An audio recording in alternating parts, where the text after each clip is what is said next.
It has turned out to be a really nice day across the area. Pretty quiet conditions are going to continue through the first half of the evening hours. So if you have anything you need to do ahead of the rain, the wind, the cold, the snow, all of it, tonight is going to be your best bet. This is a live look of our camera in Poplar Bluff. Some of those clouds are starting to work their way into the region, but the rain has not arrived yet and temperatures are still very comfortable, especially given that it's January. We have temperatures in the 40s and the 50s.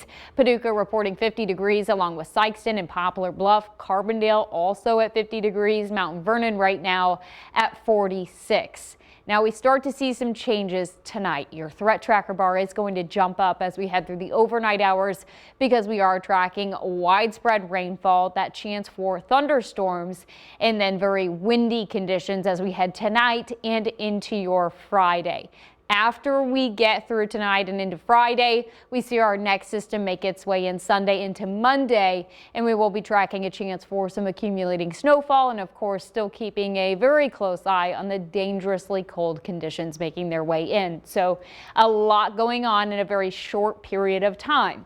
This is a wide look of the satellite and radar this evening. Right now, not tracking a whole lot of activity, but you'll notice back across parts of Arkansas, you can see some of those showers starting to pop up. Those are going to continue to work their way to the north and east and eventually push into our region. So by the time we get to about midnight tonight, really expecting things to ramp up, especially across southeastern Missouri. Widespread heavy rainfall going to be moving in, and then that's going to continue overnight and into early Friday. So this is a look at tomorrow morning at about 7 o'clock. So if you're going to be getting out and heading to work in the morning, if you're sending kids to the bus stop, this is going to be a concern. You'll want to make sure you've got the umbrellas, all of the rain gear, because it is going to be not only a very soggy morning, but we're also going to be tracking some very windy conditions as we head throughout the day tomorrow. So a very active day in store for us. That widespread rainfall continues as we head into tomorrow afternoon, although the heaviest activity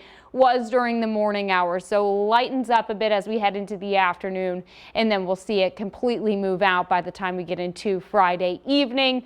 A small chance that we see a few snowflakes on the backside of this system, but really not expecting too much winter weather out of this. Just a lot of rain and a lot of wind. This is a look at those future wind gusts as we head through tomorrow. By tomorrow afternoon, we're talking wind gusts actually reaching above 40 miles per hour. Some isolated wind gusts closer to 50 and 60 mile per hour winds. So that is enough to cause some isolated power outages. So definitely going to be a concern, especially with that colder air settling in behind this system.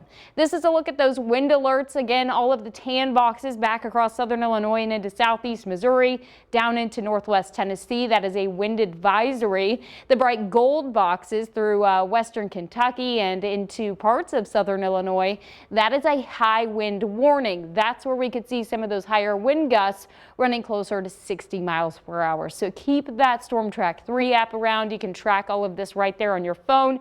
After we get through all of that, we'll see that cold air push in very quickly, and then it continues to drop as we head into early next week. Everybody wondering about that snowfall. We can't really talk too much about amounts just yet, but we are getting close enough. Let's talk about the timing.